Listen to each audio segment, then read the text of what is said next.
Quand c'est fichu, c'est fichu, quoi. Alors, l'évolution de la société, on traite ça dans Télématin avec cette chanson. Vous avez compris qu'il s'agissait ce matin avec Lorenzo Stolaza de divorce. Il paraît que c'est plus du tout à la mode, si tant est que ça l'a été.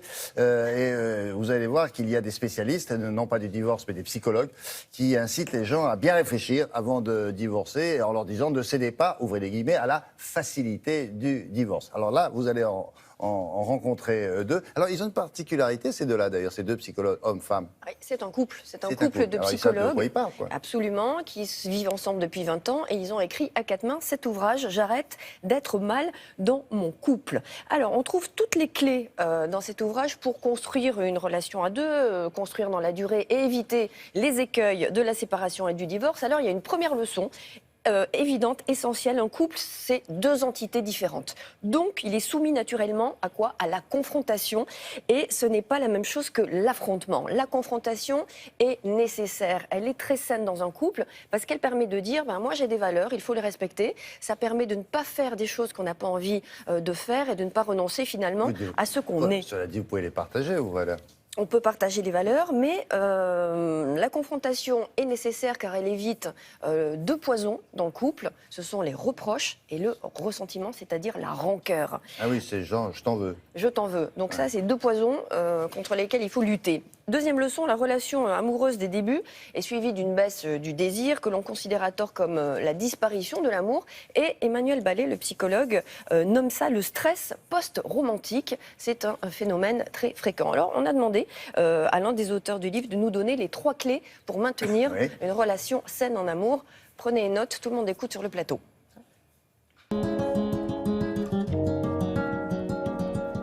Si tu m'aimes encore un peu, dis-le-moi quand même, que tu ferais n'importe quoi pour moi. L'érotisation de la relation est essentielle.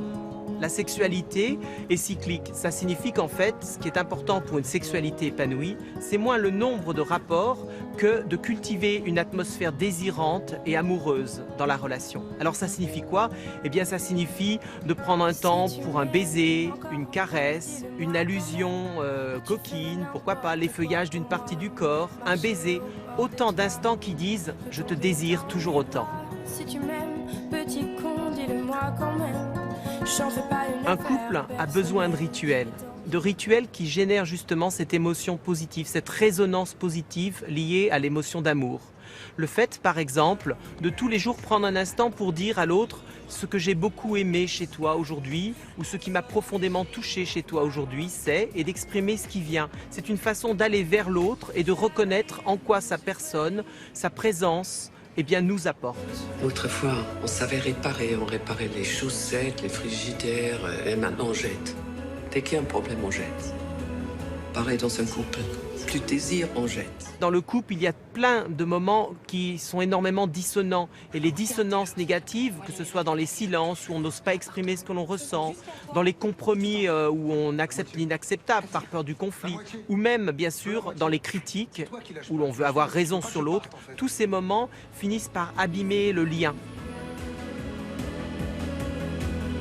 Les activités nouvelles sont nécessaires dans le couple. Elles permettent vraiment une qualité relationnelle et puis surtout, elles permettent de partager ensemble un sentiment de satisfaction. Et ça, c'est très important.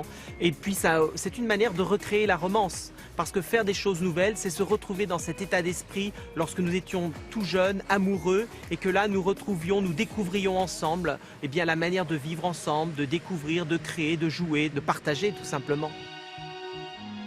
Et la vraie question, c'est pourquoi?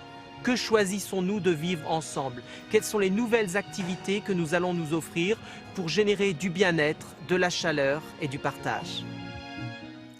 D'accord. Et quand c'est foutu, foutu, comme le dit la chanson, là, qu'est-ce qu'on fait? Au revoir, merci. Il faut le savoir. Quand sait-on que c'est foutu? Alors, il y a plusieurs signaux. D'abord, il y a l'humiliation. L'humiliation, c'est un peu cramé. Ça entraîne un effet domino de la négativité. Si... Non, c'est compliqué ce que vous dites. Un effet domino de la négativité. L'humiliation, c'est quoi? Comment ça, humilier? Quand vous humiliez l'autre, quand les relations sont tellement tendues qu'on en arrive à l'humiliation. Oui, mais ça veut dire que le couple n'est plus sauvable. Le détachement s'installe et il y a quelque chose... Alors, un marqueur très net, c'est le dégoût. Quand vous commencez à ressentir du dégoût pour votre compagnon, c'est que vous pouvez aller chez l'avocat. D'urgence. Voilà, 21 jours pour sauver mon couple, Emmanuel Ballet. de Coq-Réamont et Marie-France. Voilà, ils savent de quoi ils parlent puisqu'ils sont en couple depuis très longtemps. Merci 21 beaucoup, jours. Laurence. Allez, un bloc-notes culturel.